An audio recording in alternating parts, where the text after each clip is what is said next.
Igbo mụrụ nze, Igbo mụrụ ọzọ, ekene m unu. Ndị Igbo rienụ, ndị Igbo nwanụ, ndị Igbo makanụ. Many of us are clamoring the returning of the culture and tradition. Njirimara eji wee mara ndị Igbo. But the question I have to ask you, as we are clamoring the returning of the culture and tradition of ndị Igbo,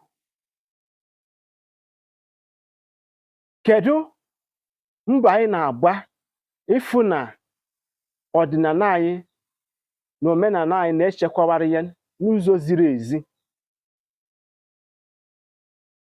Kedu mbọ ndị igwe, ndị eze, ndị obi, perhaps ndị nze na ọzọ na-agba iji wee chekwaba omenala na ọdịnala eji wee mara ndị Igbo? I have always said of this, that ndị igwe na ndị nze na ọzọ are controlled by the leaders of the church. Just think of this. If Igwe or ndị nze na ọzọ, perhaps, is the baba of the night, the church, what will be the fate of the culture and the tradition of ndị Igbo?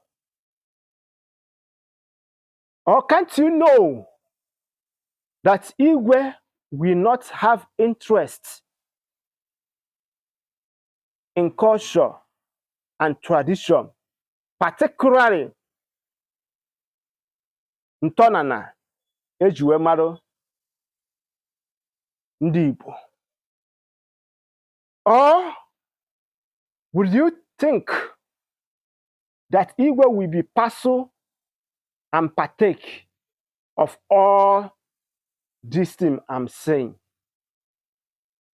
The answer might be no to me, because ọ bụ na nwa Igwe bụ a reverend father, ma ọ bụ nwa nze na ọzọ bụ a reverend sister, kedu ife ị na-eme expect ji apụta anya bụ ife?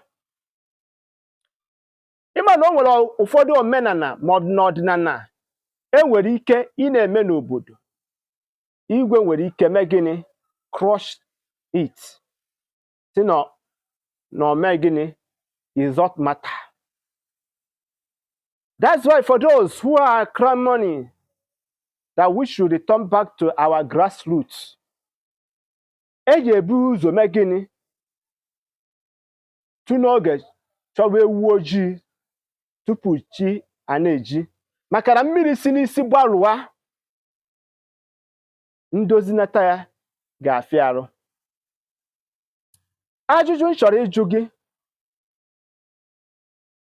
Igwe ọbụla na-eje ụka ma ọ bụ ndị nze na ọzọ na-eje ụka, a na-ekwu ife gbasara ọdịnala obodo, njirimara eji wee mara obodo,